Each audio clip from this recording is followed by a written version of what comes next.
ഈ ഒരു പരാതിക്കാരിയുടെ ഹൃദയം നുറുങ്ങുന്ന ഈ ഒരു വേദനയിൽ ധ്യാൻ ശ്രീനിവാസനെതിരെ എന്തൊരു നടപടിയാണ് നിങ്ങൾ എടുക്കാൻ പോകുന്നത്? ധ്യാൻ ശ്രീനിവാസൻ ഇതിനെ കുറിച്ച് എന്താ പറയാനുള്ളത്? എന്നെ എത്രയും പെട്ടെന്ന് ഇതിന് ശിക്ഷിക്കണം എന്നതാണ് എന്റെ അഭിപ്രായം. ഇത് കാരണം ഇത് ഞാൻ കേട്ട് മടുത്ത്. ഇതിലും ഭേദം എനിക്ക് ശിക്ഷ തരൂ ജഡ്ജി. ആദ്യത്തെ തന്നെ ശിക്ഷ തന്നെ ഞങ്ങൾ പോവാലോ. ബാക്കിയുള്ള ഇത്രയും ചോദ്യം ചോദിക്കേണ്ട കാര്യമില്ല.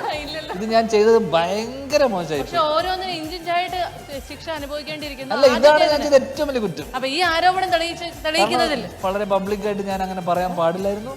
എന്റെ അന്ന് എനിക്ക് ബോധമേ ഉണ്ടായിരുന്നില്ല. പിന്നിലെ സദാചാര ബോധം. അപ്പൊ അങ്ങനെ സമ്മതിച്ചു. അതെ, അപ്പൊ ആ കുറ്റം സമ്മതിച്ച സ്ഥിതിക്ക് ഒരു പണിഷ്മെന്റ് ഉണ്ട്. എന്താ?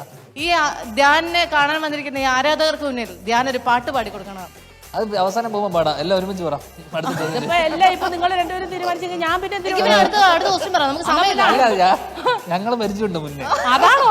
അതാണല്ലേ. ഓക്കെ, അടുത്ത ക്വസ്റ്റ്യൻ. എല്ലാ ശിക്ഷകളും ഒരുമിച്ച് ഓരോന്നോരോന്ന് ചെയ്യാം. അതെ, എല്ലാത്തിന്റെ അവസാനം ഞാൻ കൊടുത്തു. എല്ലാം ഒന്ന് കഴിഞ്ഞ് ഒന്ന് പറഞ്ഞോ.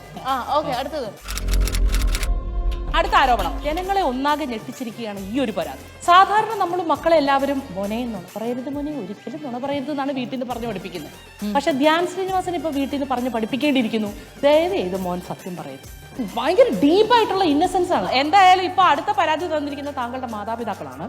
നാട്ടുകാരുടെ മുന്നിൽ മുഴുവൻ ഇദ്ദേഹം വളരെ സത്യസന്ധമായിട്ടുള്ള പല കാര്യങ്ങളും വിളിച്ചു പറയുകയാണ്. അതുകൊണ്ട് ഞങ്ങൾക്ക് ഇപ്പോ തുണി ഇടാതെ പുറത്തിറങ്ങി നടക്കാൻ പറ്റാത്ത അവസ്ഥയാണ്. ഭയങ്കര കരച്ചിലാണ് വീട്ടില്. ഇവളെ കേറല, ചേച്ചി കേറല. അല്ല, ഇപ്പൊ എന്താണ് ഇപ്പൊ വേണ്ടത്? അല്ല, വേണ്ടത് എന്താന്ന് വെച്ചാൽ ഇതിനിപ്പോ എന്താണ് ഇപ്പം അവർക്കൊരു നാണക്കേടില്ലാത്ത ചെയ്യണം. അതെന്താന്ന് വെച്ചാൽ ചെയ്യാം. നിങ്ങൾ കോടതി പറയുന്ന പോലെ ഞാൻ ചെയ്യാം. ഒരു കാര്യം ഞാൻ പറഞ്ഞേക്കാം. ഇത്ര സത്യസന്ധമായ കാര്യങ്ങൾ പറയുന്ന ഒരാളെ ശിക്ഷിക്കാനായിട്ട് ഒരു കോടതിക്കും സാധിക്കില്ല. ആ പരാതി തള്ളിപ്പോയി. അടുത്ത പരാതി പറഞ്ഞു. ഞങ്ങളൊക്കെ കഞ്ഞു പിടിച്ച് പോകുന്ന അങ്ങനെ പെട്ടെന്ന് തീരുമല്ലോ എല്ലാ പരാതിയും. അടുത്തെന്താ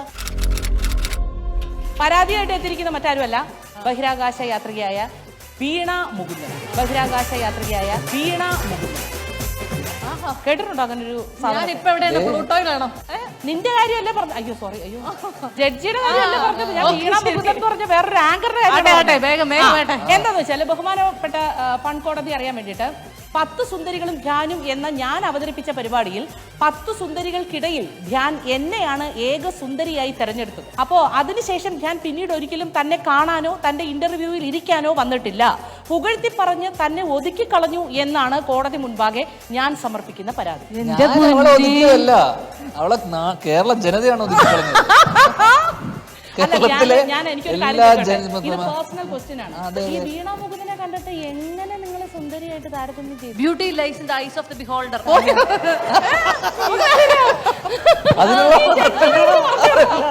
അതിനുള്ള മറുപടി ജഡ്ജി തന്നെ തരുന്നു.